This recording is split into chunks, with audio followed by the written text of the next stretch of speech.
Ang susunod na programa ay rated PG. Patnubay at gabay ng magulang ay kailangan sa mga batang manonood.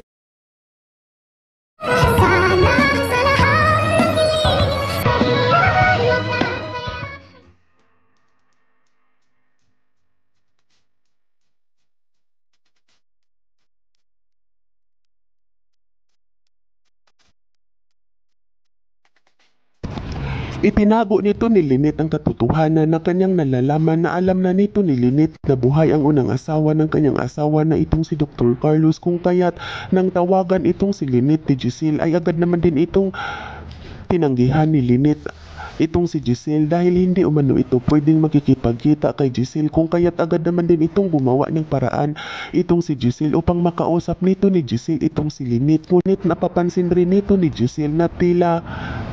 nilalayuan umano nito ni Lynette itong si Giselle sa kadahilanan na agad naman din itong nakapagdesisyon itong si Giselle na kailangan umano nitong sabihin ni Giselle kay Lynette ang katotohanan na kanyang nalalaman, kung kaya't agad itong gumawa ng paraan itong si Giselle upang makita nito ni Giselle itong si Lynette. At dito agad naman din itong naisipan ni Giselle na puntahan na lamang umano niya itong si Lynette sa Eastridge Hospital upang hindi umano ito makapagtanggi sa kanya. At dito agad itong nagtungo itong si Giselle sa Eastridge Hospital, ngunit ang pagkarating nito ni Giselle sa Eastridge Hospital ay wala umano itong si Lynette dahil hindi na umano ito pumapasok, kung kaya't agad naman din itong naisipan ni Giselle na tawagan ng kanyang pamangkin na itong si Annalyn upang tanungin kung nasaan umano ang kanyang ina. At dito agad naman din itong tinawagan ni Giselle itong si Annalyn at gulat naman din itong si Annalyn na hindi pala umano pumapasok ang kanyang ina sa Eastridge Hospital dahil ang buong akala umano nito ni Annalyn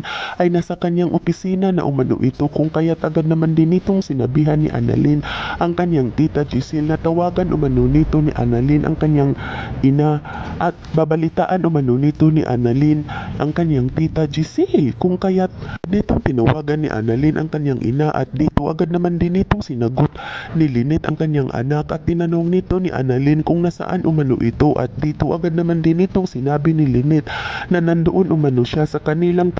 pamamahay, kung kaya't ikinatuwa naman din ito ni Annalyn ang katotohanan na kanyang nalalaman na mabuti umano at umuwi ang kanyang ina sa kanilang pamamahay, kung kaya't agad nitong sinabihan ni Annalyn ang kanyang ina na antayin umano nito itong si Annalyn dahil uuwi rin umano itong si Annalyn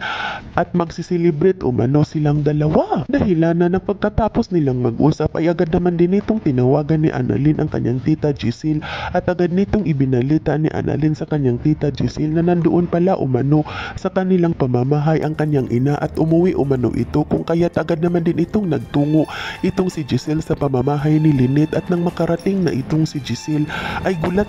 naman din itong si Lynette nang kanyang makikita itong si Giselle dahil iniiwasan nito ni Lynette itong si Giselle, ngunit wala na itong magagawa pa dahil nandyan na sa kanilang pamamahay, kung kaya't napilitan itong si Lynette na harapin itong si Giselle at magkaharap na silang dalawa ay gulat itong si Lynette nang magsalita itong si Giselle na alam na umano nito ni Giselle ang totoo na buhay umano ang unang asawa ng asawa ni Lynette na itong si Dr. Carlo. Yan ay ating aabangan sa susunod pa na pangyayari sa kaganapang ito ng Abot Kamay na Pangarap. Huwag mong kalimutang isubscribe at i-hit ang notification bell ng aking channel.